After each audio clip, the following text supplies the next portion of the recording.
Hello friends, last લેક્ચરમાં આપણે chapter number 12 ત્રિપરિમાણીય ભૂમિતિનું રિવિઝન કરેલું હતું. તો આજે આપણે બીજા એક ચેપ્ટર એટલે કે પહેલા ચેપ્ટર ગણનું રિવિઝન કરી લઈએ. તો જોઈ લઈએ ચેપ્ટર નંબર 1. એ ગણમાં 1 2 3 4 5 6 સભ્યો છે. ખાલી જગ્યામાં યોગ્ય સંજ્ઞા બિલોંગ્સ ટુ અથવા ડઝ નોટ બિલોંગ્સ ટુ મૂકો. એટલે કોઈ પણ સભ્ય આ ગણનો હોય તો બિલોંગ્સ ટુ સિમ્બોલ આવે, અને એ સભ્ય આ ગણમાં ના હોય તો ડઝ નોટ બિલોંગ્સ ટુ આવે. તો આપણે જોઈએ પહેલું 5 ખાલી જગ્યા કરીને એ. તો 5 જે છે એ ગણનો સભ્ય છે. તો આપણે જોઈ શકીએ કે 5 અહીંયા આવેલો છે, એ ગણમાં આવેલો છે. તો આવેલો હોય તો આ બિલોંગ્સ ટુ સિમ્બોલ, ન આવેલો હોય તો does not belongs to symbol. એટલે 5 છે એ ગણમાં આવેલો છે, એટલે આપણે એના માટે 5 બિલોંગ્સ ટુ એ કહી શકીએ. બીજો છે 8 ખાલી જગ્યા પછી એ. તો 8 જે છે એ આ ગણમાં આવેલો છે. તો તમે એ ગણ જોઈ શકો છો. એ ગણમાં 1 2 3 4 5 6 7 8 9 10 7 પછીની કોઈ પણ સંખ્યા નથી, એટલે 8 છે એ ગણમાં આવેલો નથી. 8 એ ગણમાં ના આવેલો હોય તો એની જગ્યાએ આપણે 8 ડઝ નોટ બિલોંગ્સ ટુ એ લખીશું. એ જ રીતે ત્રીજું છે 0 અને એ. તો 0 આ ગણમાં છે નથી તો ડઝ નોટ બિલોંગ્સ ટુ. એ જ રીતે 4 એ. તો 4 છે આ ગણનો સભ્ય છે, એટલે 4 belongs to A. Next fifth one 2 અને એ. તો 2 જે છે આ ગણમાં સભ્ય છે, એટલે 2 ઇઝ બિલોંગ્સ ટુ એ. 6 વનમાં 10 ને એ. 10 છે એ ગણનો સભ્ય નથી એટલે ડઝ નોટ બિલોંગ્સ ટુ. તો આ જ રીતે બીજા કોઈ ક્યારેક એવું પણ બને કે આ જે ગણ એ આપેલો છે એ યાદીની રીતની જગ્યાએ ગુણધર્મની રીતે આપે. તો ગુણધર્મની રીતે આપે ત્યારે એને યાદી સ્વરૂપમાં બદલાવી નાખવાનું, પછી એ રીતે આન્સર આપી શકો. નેક્સ્ટ ક્વેશ્ચન જોઈએ તો નીચેનામાંથી નક્કી કરો કે એ બરાબર બી છે કે નહીં. હવે એ બરાબર બી એટલે કે બે સમાન ગણની વાત કરે છે. તો બે ગણો સમાન ક્યારે કહેવાય? તો બે ગણમાં સભ્યોની સંખ્યા સમાન હોય અને સભ્યો પણ સમાન હોય, એટલે એના એ જ સભ્યો હોવા જોઈએ. એ ગણમાં 3 સભ્યો હોય તો બીમાં 3, અને એમાં જે 3 સભ્યો છે એ જ બીમાં સભ્યો હોવા જોઈએ. તો બે ગણ સમાન કહેવાય. એકદમ સિમ્પલ જ છે. તો પહેલો સવાલ જોઈએ કે એ બરાબર એ બી સી ડી. એ ગણમાં એ બી સી ડી છે, અને બી ગણમાં ડી સી બી એ. ડી સી બી એને ક્રમમાં લખીએ તો એ બી સી ડી. ગણમાં દર્શાવવા માટે ક્રમનું કોઈ મહત્વ હોતું નથી, એટલે બી ગણમાં એના સભ્યોને ઉલટસુલટ કરી દીધા છે. ડી સી બી એ રિવર્સમાં લખેલા છે. તો એમાં કંઈ ક્રમનું મહત્વ હોતું નથી, એટલે બી ગણને આપણે આ રીતે પણ લખી શકીએ. એ બી સી ડી, અને એ બી સી ડી છે એ તો એ ગણ છે. તો એ ગણ અને બી ગણ બે સેમ જ છે. તો આ પહેલા સવાલમાં તમે એ બરાબર બી કહી શકો. એ બરાબર બી છે, તો આમાં છે એટલે આપણે એરો પણ કર્યો, બાજુમાં એ બરાબર બી પણ લખેલું. સેકન્ડ વનમાં 4 8 12 16. બીજા પ્રશ્ન છે એમાં એ ગણમાં 4 8 12 અને 16 4 સભ્યો છે. જ્યારે બીજા ગણમાં 8 4 16 અને 18 એમાં પણ 4 સભ્યો છે. 4 સભ્યો છે, પણ એના એ સભ્યો છે કે નહીં ચેક કરી લઈએ આપણે. તો એ ગણમાં 4 છે તો બી ગણમાં 4, હા ઓકે. એ ગણમાં 8 તો બી ગણમાં 8 છે. એ ગણમાં 12 એવી સંખ્યા છે કે જે બી ગણમાં નથી. તો એ ગણમાં 12 છે એ બી ગણમાં નથી, ને બી ગણમાં 18 છે એ ગણમાં નથી. તો બે ગણ સમાન છે નહીં, એટલે અહીંયા આપણે આવું લખી શકીએ કે એ અને બી સમાન નથી તો is not equal to B. Third one, ત્રીજામાં એ ગણને જે છે યાદીની રીતે લખેલો છે, અને બી ગણને ગુણધર્મની રીતે લખેલો છે. તો ગુણધર્મનું આપણે યાદી સ્વરૂપ બનાવી દઈએ એટલે આપણે બે ગણોની કમ્પેરિઝન કરી શકીએ. એ ગણ તો સિમ્પલ છે 2 4 6 8 10. બી ગણમાં એક્સ, જ્યાં એક્સ એ યુગ્મ ધન પૂર્ણાંક છે અને x is less than or equal to 10. યુગ્મ છે અને ધન પૂર્ણાંક છે, તો એમાં બીમાં સભ્યો કોણ આવશે? યુગ્મ અને ધન પૂર્ણાંક. તો 2 4 6 8 10, પછી 12 14 16 18 યુગ્મ કહેવાય. પણ આપણે આ શરત કીધેલી છે x is less than or equal to 10, એટલે 10 કે 10 કરતાં નાની સંખ્યા માટે જોવાનું. તો 10 એ સ્ટોપ થઈ જાય. તો બી ગણમાં પણ 2 4 6 8 ને 10 સભ્યો છે. એ ગણમાં પણ 2 4 6 8 ને 10 સભ્યો છે. તો આ ગણ માટે તમે એ બરાબર બી જે ગણ છે એમ કહી શકો. ચોથો જોઈએ આપણે એક્સ, જ્યાં એક્સ એ 10નો ગુણિત છે. આમાં આપણને આપેલો છે એ ગણને ગુણધર્મની રીતે આપેલો છે, અને બી ગણ યાદીની રીતે આપેલો. તો એ ગણને ગુણધર્મમાંથી યાદી સ્વરૂપ લખીએ. 10નો ગુણિત એટલે 10 20 30 40 અપ ટુ ઇન્ફાઇનાઇટ. આ એ ગણ થઈ ગયો. અને બી ગણ તો આપણે ઓલરેડી યાદી સ્વરૂપે આપેલો જ છે. તો બી ગણમાં 10, 15, 20, 25, 30 એટલે 10થી ચાલુ થાય જ, પણ 10ના અવયવી નથી, એટલે કે 10ના ગુણિત નથી. આ 15 જે છે 25 છે એ 10ના ગુણિત નથી. તો ક્લિયરલી દેખાય છે કે એ અને બી ગણ બે સમાન નથી, એટલે અહીંયા આપણે એ ઇઝ નોટ ઇક્વલ ટુ બી. તો ચોથા સવાલ માટે એ અને બી બે ગણ સમાન ગણ નથી. નેક્સ્ટ જોઈએ તો નીચેના વિધાનો સત્ય બને તે રીતે ખાલી જગ્યામાં સબસેટ અથવા ડઝ નોટ સબસેટ પૂરો. એટલે આ બે ગણોની વાત છે. હવે મિત્રો જો પહેલો જે સવાલ હતો એમાં આપણે બિલોંગ્સ ટુ અને ડઝ નોટ બિલોંગ્સ ટુ જોયો. ત્રીજા સવાલમાં આપણે પાસે સબસેટ અને ડઝ નોટ સબસેટ છે. તો બિલોંગ્સ ટુ અને ડઝ નોટ બિલોંગ્સ ટુ ક્યારે યુઝ થાય, સબસેટ અને ડઝ નોટ સબસેટ ક્યારે યુઝ થાય?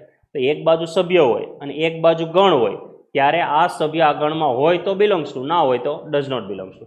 અને બેઉ બાજુ ગણ હોય તો આ ગણ આ બીજા ગણનો ઉપગણ છે કે નથી, ત્યારે સબસેટ કે ડઝ નોટ સબસેટ વપરાય. એટલે બે બાજુ ગણ હોય તો ઉપગણ કે ઉપગણ નથી એ સિમ્બોલ વપરાય, અને એક બાજુ સભ્યો અને એક બાજુ ગણ હોય ત્યારે બિલોંગ્સ ટુ કે ડઝ નોટ બિલોંગ્સ વપરાય.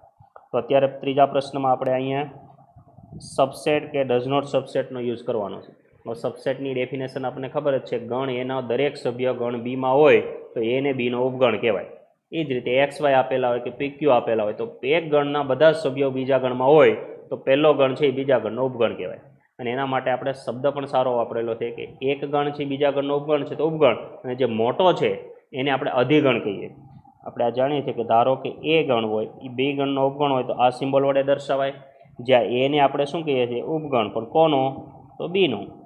અને બી જે છે ને એના માટે શબ્દ વાપરેલો છે અધિગણ, જે આપણે જનરલી જાણમાં હોતો નથી.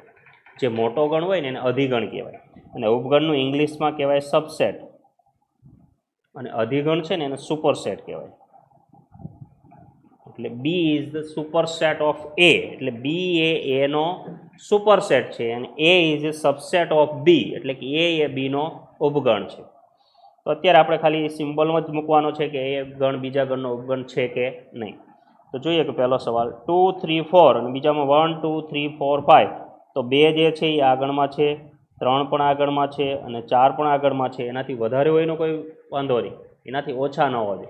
તો પહેલા ગણના બધા જ સભ્યો બીજા ગણમાં આવેલા છે, એટલે આપણે એને એક ગણ બીજા ગણનો ઉપગણ છે એમ કહેવાય, એટલે સબસેટ.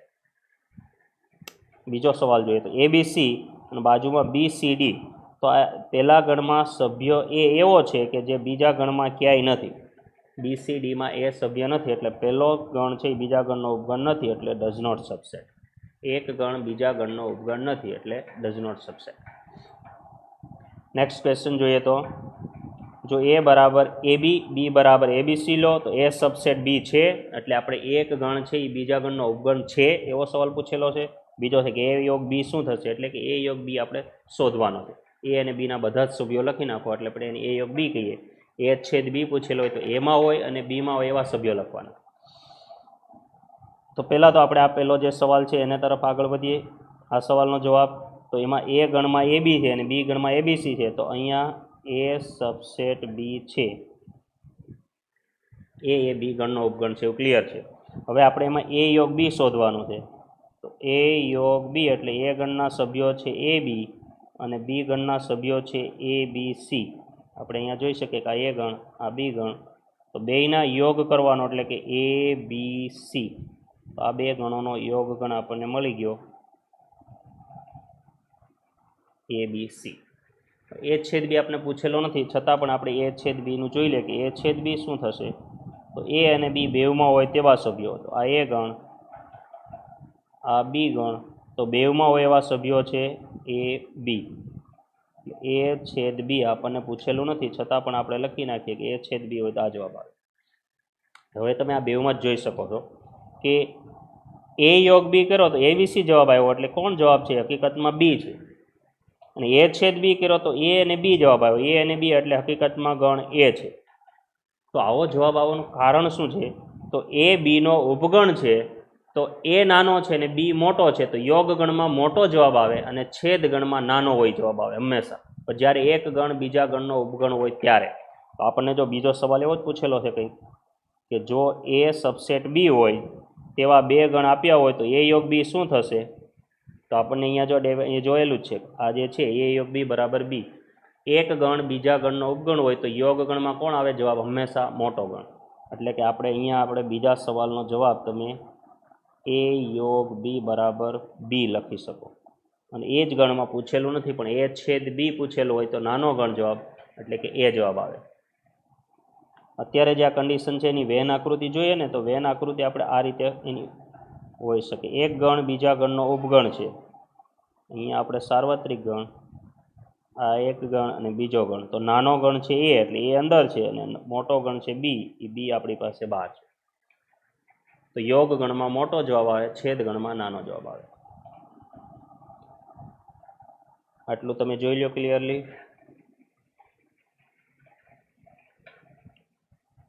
આની મદદથી તમે યોગ ગણ, છેદ ગણ અને એક ગણ બીજા ગણનો ઉપગણ હોય તો યોગમાં શું જવાબ આવે અને છેદમાં શું જવાબ આવે એ તમે નક્કી કરી શકો અને સારી રીતે સમજી શકો.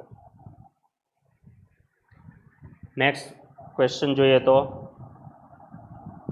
એક્સ બરાબર એ બી સી ડી અને વાય બરાબર એફ બી ડી જી તો નીચેના ગણ મેળવો. એકદમ સિમ્પલ છે પણ તફાવત ગણ છે.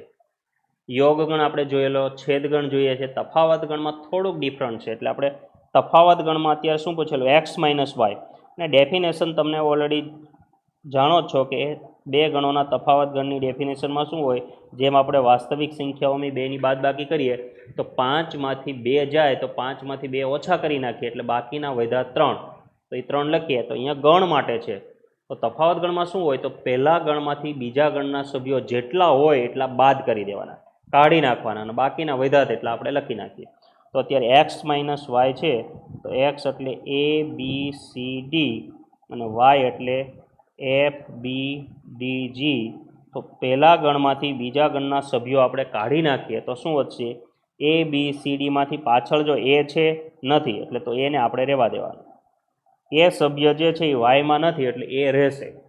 બી જે છે એ વાયમાં છે એટલે બી નીકળી જશે. સી સભ્ય છે એ વાયમાં નથી, પાછળ નથી એટલે રહેશે.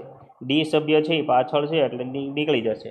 તો પહેલા ગણમાંથી બીજા ગણના સભ્યો બાદ કરીએ તો કોણ નીકળી ગયું? બી અને ડી. તો કોણ બાકી વધ્યું? એ અને સી. તો આનો જે જવાબ આવે એ આપણી પાસે એ અને સી આવશે. હવે આ જ રીતે વાય માઇનસ એક્સ કરીએ તો વાયમાંથી એક્સના બાદ થશે એટલે આપણી પાસે જોઈએ તો અહીંયા વાય માઇનસ એક્સ. તો વાયમાં છે આપણી પાસે એફ બી ડી જી અને એક્સમાં જે છે આપણી પાસે એ બી સી ડી. તો વાયમાંથી એક્સના સભ્યો બાદ કરવાના. તો એફ બીજા ગણમાં નથી એટલે રહેશે, બી બીજા ગણમાં છે એટલે નીકળી જશે, ડી બીજા ગણમાં છે એટલે નીકળી જશે અને જી બીજા ગણમાં નથી એટલે રહેશે. તો આપણી પાસે જવાબ શું આવશે? એફ અને જી. બે સભ્યો એવા છે કે વાયમાં છે પણ એક્સમાં નથી. અને ત્રીજું તો સિમ્પલ છે, એક્સ છેદ વાય. તો એક્સ છેદ વાય એટલે એક્સના સભ્યો છે એ બી સી ડી અને વાયના સભ્યો છે એફ બી ડી જી. તો બેયના છેદમાં હોય એવા સભ્યો કોણ થશે? તો એક તો બી અને એક ડી. બી અને ડી. છેદગણ તો આપણે ઓલરેડી જાણીએ છીએ કે બેમાં હોય એવા સભ્યો લખી નાખે. એના પછી નેક્સ્ટ ક્વેશ્ચન જોઈએ તો હવે આપણા માટે થોડોક મહત્ત્વનો છે. નીચેના દરેક માટે યોગ્ય વેન આકૃતિ દોરો. તો વેન આકૃતિ એટલે આપણે સાર્વત્રિક ગણ લખવાનો, લંબચોરસ પ્રકારનો એક આકૃતિ દોરાની અંદર ગણને છે એ વર્તુળાકાર સ્વરૂપમાં લખવાના. પછી આ જે શરતનું પાલન કરે એવા દર્શાવવાના. તો હું તમને એક વેન આકૃતિ દોરી દઉં, બાકીની તમે જાતે પ્રેક્ટિસ કરજો અને છતાં પણ ના આવડે તો પછી આપણે પાછું એનું પણ રિવિઝન કરી લઈશું. તો શરૂઆત કરીએ. એ યોગ બીનો ડેશ. તો પહેલાં આપણે હું તમને એ યોગ બીના આકૃતિ દોરાવું. બે ગણ છે એટલે બે ગણો છેદતા હોય તેવી આકૃતિ દોરવાની. અહીંયા યુ લખવાનો, બે ગણ એ, બીજો ગણ બી, આપણે એ નામ આપીએ અને બી ગણ નામ આપીએ. તો પહેલાં આપણે એ યોગ બીની હું આકૃતિ દોરું. તો એ યોગ બીની આકૃતિમાં શું થશે? તો એમાં હોય તેવા સભ્યો અને બીમાં હોય તેવા સભ્યો. એટલે આ જે આપણે લાઈન કરીએ તો આ બધા સભ્યો જે છે અથવા આ વેન આકૃતિ દર્શાવી એ યોગ બી છે. પણ આપણે જોઈએ છે એ યોગ બીનો ડેશ. તો એ યોગ બીનો ડેશ એટલે પૂરકગણની વ્યાખ્યા. તો પૂરકગણમાં શું હોય? ધારો કે એ ડેશને પૂછે તો એમાં ન હોય તેવા યુના સભ્યોને એ ડેશ કહેવાય. તો અહીંયા એ યોગ બીનો ડેશ જોઈએ છે, એનો મતલબ એ યોગ બીમાં ન હોય તેવા યુના સભ્યો. તો તો એ યોગ બીના સભ્યો કાઢી નાખવાનું, બાકીનો લખી નાખવાનું. એટલે આપણે એ આકૃતિ હું બાજુમાં દોરી દઉં.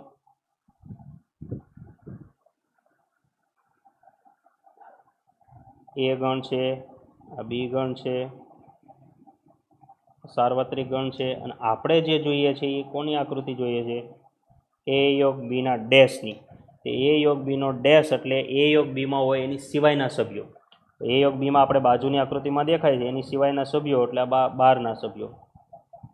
યુની બહાર તો જવાના જ નથી કોઈ, પણ એ યોગ બી એટલે કે એમાંય ના હોય અને બીમાં ના હોય તેવા સભ્યો. આ જે આપણને આકૃતિમાં આડી લાઈનથી બતાવેલું છે તે આપણો એ યોગ બીનો ડેશ બતાવે છે. એટલે એક્ઝામમાં પૂછાય તો તમારે આ એક જ ફિગર દોરવાની હોય છે. બાજુની તો મેં સમજાવવા માટે દોરેલી છે, છતાં પણ બાજુની આકૃતિ દોરો ને એને આધારે પછી એ યોગ બીનો ડેશ આપણે નક્કી કર્યો એ રીતે દોરો તો પણ ચાલે. આ જ રીતે બીજી આકૃતિ એ ડેશ છેદ બી ડેશ, એ છેદ બીનો ડેશ અને એ ડેશ યોગ બી ડેશ. અને વેન આકૃતિ આ જ રીતે તમે જાતે પ્રેક્ટિસ કરજો. આ વેન આકૃતિને બરાબર ચેક કરી લ્યો, જોઈ લ્યો અને સમજી લ્યો.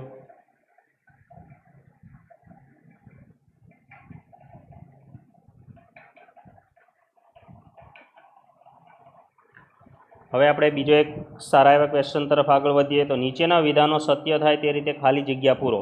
એટલે અહીંયા આપણે યોગગણ, છેદગણ અને પૂરકગણનો જે ગુણધર્મો છે એનો યુઝ કરવાનો છે, અથવા એની ડેફિનેશન જાણતા હોય તો એનો જ યુઝ થશે. અહીંયા યોગગણમાં કોણ જવાબ આવે, છેદગણમાં કોણ જવાબ આવે, પૂરકગણ એટલે શું એ ખબર હોય એટલે આનો કોઈનો પ્રોબ્લેમ આવશે નહીં.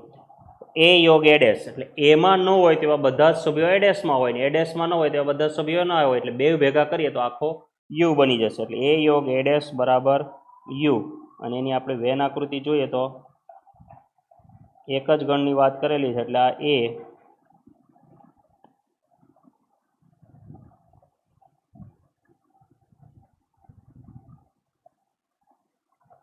આ એ ગણ છે. તો એ ગણ એટલે આપણે અંદર જે આ લાઈનથી દર્શાવીએ એ આપણો એ છે, અને એ ડેશ એટલે આપણો આ ગ્રીન કલરથી જે દર્શાવીએ તો એ ડેશ છે. તો બેવને ભેગા કરો એટલે આખે આખો આપણો યુ બની જશે. બાજુમાં 5 ડેશ ઇન્ટરસેક્શન એ, તો જો બીજો જે છે એ 5 ડેશ ઇન્ટરસેક્શન એ, તો 5 ડેશ એટલે તો યુ થશે ને, યુ છેદ એ. તો યુ તો સાર્વત્રિક ગણ, એનો એ સાથે છેદ કરીએ તો જવાબ એ જ આવે, નાનો ગણ હોય તે જવાબ આવે. એ જ રીતે ત્રીજો જે છે એ છેદ એ ડેશ, તો એમાં હોય એ ડેશમાં નહીં હોય ને એ ડેશમાં હોય એમાં કંઈ ન હોય, એટલે એનો જવાબ આવશે કેટલો? 5. અને ફોર્થ વન છે યુ ડેશ ઇન્ટરસેક્શન એ, તો યુ ડેશ એટલે યુમાં ન હોય તેવા યુના સભ્યો તો કંઈ ના આવે, 5 જ હોય. તો 5 નો એ સાથે છેદ, તો ખાલી ગણનો કોઈ પણ સાથે છેદ ખાલી ગણ જ આવે. ખાલી ગણમાં તો કંઈ હોતું જ નથી, તો એનો બીજા કોઈ પણ ગણ સાથે છેદ ગણ કરો તો ખાલી જ આવવાનો.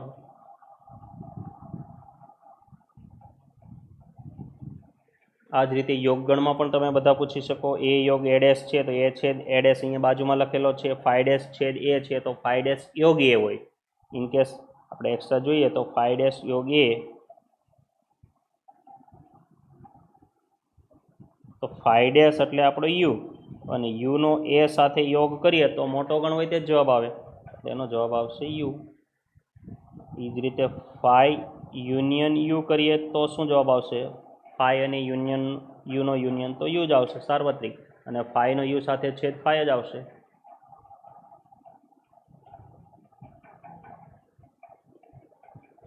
ખાલી ગણનો કોઈ પણ ગણ સાથેનો છેદ હંમેશા ખાલી ગણ જ આવશે.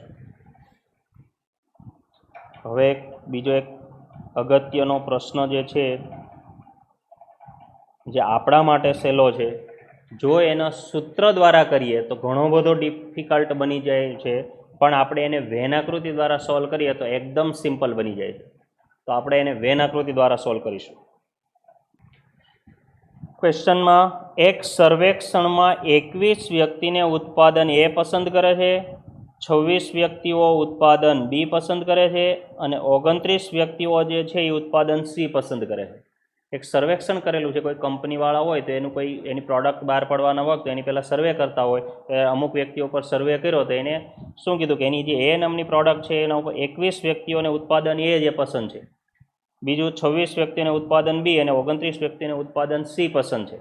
એના પછી બબેની જોડીમાં છે તો 14 વ્યક્તિઓને ઉત્પાદન એ અને બી બંને પસંદ કરતી હોય, 12 વ્યક્તિઓ જે છે એ સી અને એ ઉત્પાદન પસંદ કરતી હોય, 14 વ્યક્તિઓ ઉત્પાદન બી અને સી પસંદ કરતી હોય, તથા 8 વ્યક્તિઓ એવી છે જેને ત્રણેય ઉત્પાદન પસંદ છે. તો માત્ર ઉત્પાદન સી પસંદ કરતી હોય વ્યક્તિઓની સંખ્યા શોધવાની. હવે જો આપણે એક ગણને એ ધારીએ, બીજાને બી અને ત્રીજાને સી ધારીએ તો માત્ર ઉત્પાદન સી પસંદ હોય તેવા વ્યક્તિઓની સંખ્યા શોધવી હોય તો એના માટેનું સૂત્રમાં તમારી પાસે નંબર ઓફ એ ડેશ એ નથી જોતું, બી ડેશ નથી જોતું અને માત્ર સી ઉત્પાદન પસંદ હોય એવી રીતે. તો આનો ડ મોર્ગનનો નિયમ વાપરો અને 3 ગણો છે એના છેદ માટેનું સૂત્ર બનાવો અને જે રીતે ગણતરી કરો તો ઘણી બધી ડિફિકલ્ટ થશે, બહુ વધારે કન્ફ્યુઝન થશે. તો આપણે આ એક્ઝામ્પલને સૂત્રની રીતથી નહીં, આપણે વેન આકૃતિથી સોલ્વ કરીએ. તો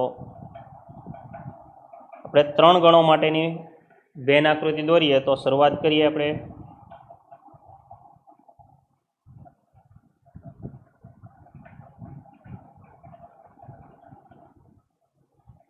આપણે સાર્વત્રિક ગણ જે છે એને નામ આપીએ યુ. આ સાર્વત્રિક ગણ છે. પછી 3 ઉત્પાદનની વાત કરેલી કે 3 ગણની વાત કરેલી તો એક ગણને આપણે એ નામ આપીએ.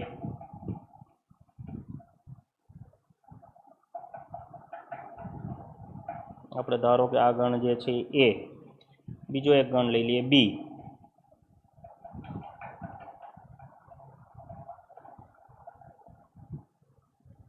બીજો ગણ છે એને નામ આપણે બી આપીએ અને ત્રીજો એક ગણ લઈ લઈએ એને નામ આપણે સી આપશું.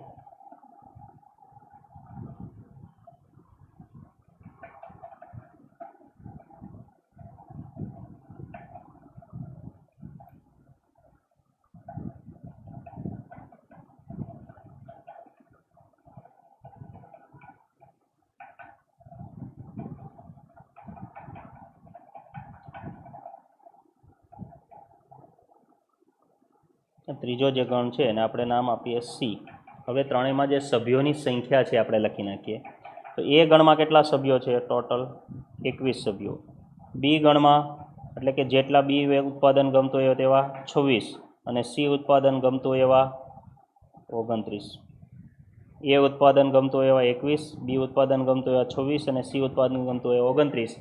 એને આપણે એના ખાનામાં અંદર નથી લખી નાખવાનું, કારણ કે અંદર તો એ બી સી કોમન પણ છે, ત્રણેયનો ભાગ પણ છે, કોઈ 2 ગણનો ભાગ પણ છે અને 1 ગણનો પણ છે. તો હવે શરૂઆત ક્યાંથી કરવાની? તો અંદરથી શરૂઆત કરવાની. એટલે ત્રણેય ઉત્પાદન પસંદ હોય ત્યાંથી શરૂઆત કરવાની. જો 2 ગણ માટેની આપણે વેન આકૃતિ દ્વારા સોલ્વ કરતા હોય તો જે 2 ગણમાં હોય એવા સભ્યોથી શરૂઆત કરવાની. અહીંયા 3 ગણની વાત છે એટલે ત્રણેય ગણમાં હોય એવા સભ્યોની શરૂઆત કરીએ. તો ત્રણેય ગણમાં હોય તેવા સભ્યોની શરૂઆતમાં તો 8 વ્યક્તિઓ એવા છે ને ત્રણેય ઉત્પાદન ગમે છે એટલે 8 ને આ ત્રણેયનો કોમન પ્રદેશ હોય ત્યાં વચ્ચે 8 વ્યક્તિઓને ત્રણેય ઉત્પાદન ગમે છે. હવે એનાથી આગળ જોઈએ તો પાછળથી શરૂઆત કરીએ એટલે શરૂઆત અહીંયાથી 8 વ્યક્તિઓ છે અને ત્રણેય ઉત્પાદન ગમે છે. એનાથી આગળ જોઈએ તો 14 વ્યક્તિઓ. 14 વ્યક્તિઓ જે છે ને ઉત્પાદન બી અને સી પસંદ કરતી હોય. તો બી અને સીનો સામાન્ય પ્રદેશ આપણે જોઈએ તો બી અને સીનો સામાન્ય પ્રદેશ અહીંયાથી આપણે જોઈએ તો આ જે છે એ બી અને સીનો સામાન્ય પ્રદેશ છે આટલો. તો આટલા ભાગમાં મારે 14 વ્યક્તિઓનો સમાવેશ કરવાનો છે. તો 8 વ્યક્તિઓનો તો સમાવેશ થઈ ગયેલો જ છે ઓલરેડી, એટલે બાકીના જે વધ્યા એ 8, 14માંથી 8 જાય તો 6 વ્યક્તિઓ એવા છે જે અહીંયા છે. એટલે તો 6 ને 8 14. તો બી અને સી ઉત્પાદન પસંદ કરતા હોય એવા વ્યક્તિઓ કેટલા થઈ ગયા? 14. હવે એનાથી આગળ જઈએ તો 12 વ્યક્તિઓ એવા છે કે એને ઉત્પાદન સી અને એ ગમે છે. 12 વ્યક્તિઓને સી અને એ ઉત્પાદન, તો સી અને એ એટલે અહીં નીચે છે આ બાજુ. તો એવા 12 વ્યક્તિઓ છે, એમાંથી 8 વ્યક્તિઓ તો અહીંયા છે. તો 12માંથી 8 જાય એટલે કેટલા આવશે? અહીંયા 4. એનાથી આગળ જોઈએ તો આ 14 વ્યક્તિઓ એવા છે કે જેને એ અને બી બંને પસંદ કરતા હોય, એને ઉત્પાદન એ અને બી બંને ગમે છે એવા 14 વ્યક્તિઓ. તો એ અને બીનો જે સામાન્ય પ્રદેશ છે એમાંથી 8 વ્યક્તિઓનો સમાવેશ થઈ ગયેલો છે. તમે જોઈ શકો છો કે અહીંયા 8 વ્યક્તિઓ છે એ બી અને એમાં છે જ ઓલરેડી. તો 14માંથી 8 જાય તો 6. તો 6 વ્યક્તિઓ હોય છે એ અહીંયા હશે. એ અને બીના સામાન્ય પ્રદેશમાં ટોટલ 14 વ્યક્તિઓ થવા જોઈએ. તો આપણી પાસે ઓલરેડી અહીંયા 8 વ્યક્તિઓ તો અહીંયા હતા જ, તો બાકીના જે આટલા ભાગમાં વધ્યા એનાથી 14 થવા જોઈએ. તો 8, 14માંથી 8 જાય એટલે 6. અને હવે આપણે ત્રણેય ગણની વાત કરીએ તો ત્રણેય ગણના સભ્યોની સંખ્યા આપણે ઓલરેડી લખી ચૂક્યા છીએ કે એ ગણમાં 21 સભ્યો છે. એ ગણમાં 21 સભ્યો આપણને દેખાય છે કે અહીંયા 21 સભ્યો છે, તો એ 21 સભ્યો આ આખા ગણ એ અત્યારે જે આ દેખાય છે તમને બ્લુ કલરને લાઇનથી જે કરેલો છે એ ગણ, એમાં 21 સભ્યો હોવા જોઈએ. તો અહીંયા 8 સભ્યો, 6 સભ્યો અને 4 સભ્યો તો ઓલરેડી ગોઠવાઈ ચૂક્યા છે. તો બાકીના વધ્યા એ આ બાજુના જે ખાલી જગ્યા છે એમાં છે. તો 6 ને 8 14, 14 ને 4 18 અને અહીંયા 21 સભ્યો થવા જોઈએ. તો બાકી કેટલા વધ્યા? 3 સભ્યો. તો 3 સભ્યો હોય એ આપણી પાસે અહીંયા હોય 3 સભ્યો. હવે બી ગણની વાત કરીએ તો બી ગણમાં ટોટલ 26 સભ્યો છે. એમાંથી 6, 8 અને 6 તો ઓલરેડી ગોઠવાઈ ચૂક્યા છે. તો 6 ને 8 14, 14 ને 6 20. તો 26માંથી 20 જાય એટલે બાકીના વધ્યા તે 10 સભ્યો. તો 10 સભ્યો અહીંયા છે. એ જ રીતે સી ગણમાં 29 સભ્યો છે.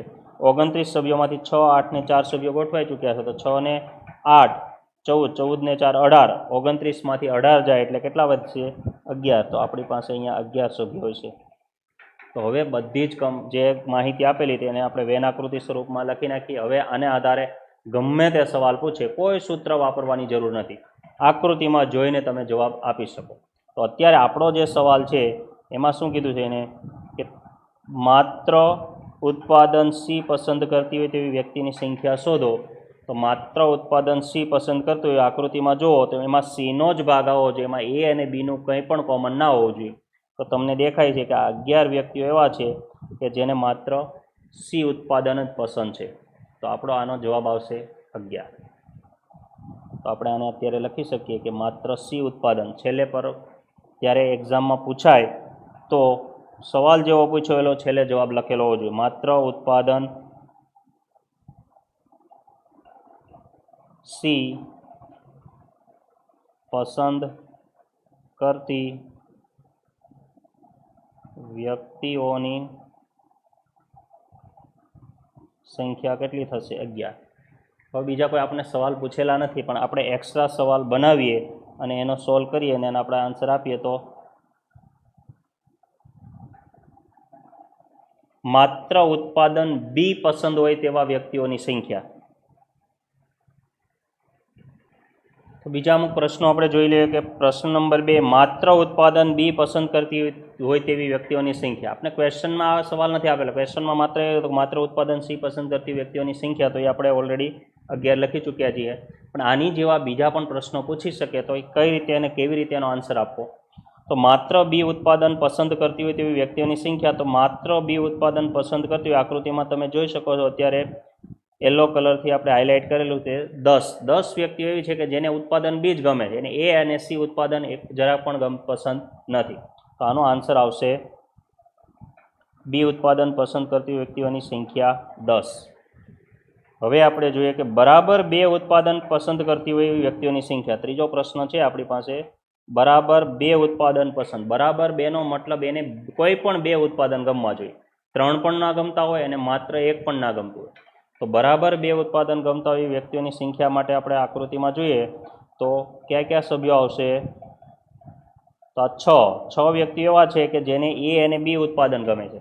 બાજુમાં અહીંયા 6 વ્યક્તિઓ એવા છે કે જેને બી અને સી ઉત્પાદન ગમે છે. અને આ 4 વ્યક્તિઓ એવા છે કે જેને એ અને સી ઉત્પાદન ગમે. એટલે 6, 6 અને 4.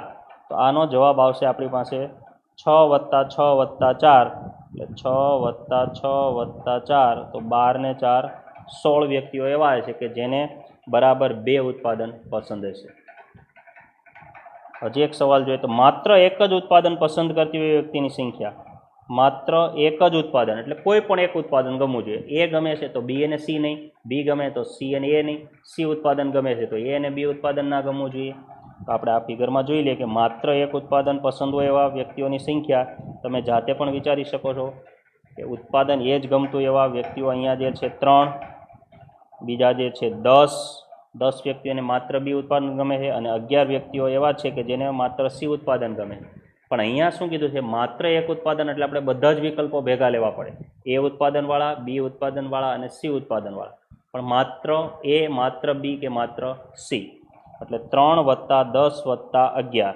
તો આપણી પાસે આનો જવાબ આવી શકે માત્ર એક ઉત્પાદન ગમતું હોય 3 + 10 + 11. તો 10 ને 3 13, 13 ને 11 24 સભ્યો એવા હશે કે જેને કોઈ પણ એક જ ઉત્પાદન ગમતું હશે. હજી એક સવાલ જોઈ લે, ઓછામાં ઓછા 2 ઉત્પાદન ગમતા હોય એવા. હવે ઓછામાં ઓછા 2નો મતલબ શું થાય? આપણે સામાન્ય જનજીવનમાં પણ ઘણીવાર ઉપયોગ કરતા હોય છે આપણે. ઓછામાં ઓછા 2નો મતલબ 2 અથવા 2 કરતાં વધારે જેટલા હોય તેટલા. તો આપણી પાસે તો વિકલ્પમાં 3 ઉત્પાદન જ છે, A, B અને C.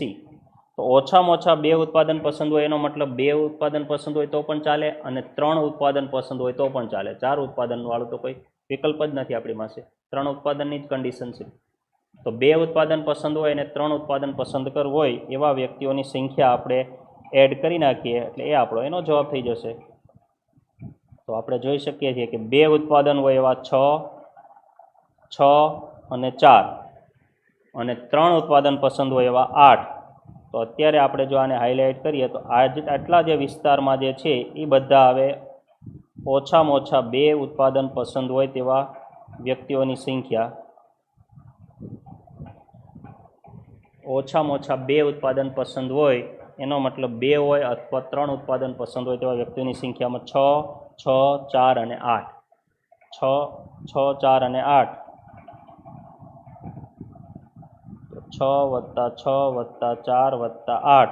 તો 6 ને 6 12, 12 ને 4 16, 16 ને 8 24. એમાં પણ 24 વ્યક્તિઓ એવા છે કે જેને ઓછામાં ઓછા 2 ઉત્પાદન પસંદ હોય. તો મિત્રો જો એક પણ સૂત્ર આપણે યુઝ કર્યું નથી, એક પણ સૂત્રનો ઉપયોગ કર્યા વગર આપણે માત્ર ફિગર દોરી કોઈ પણ સવાલના જવાબ આપી શકીએ.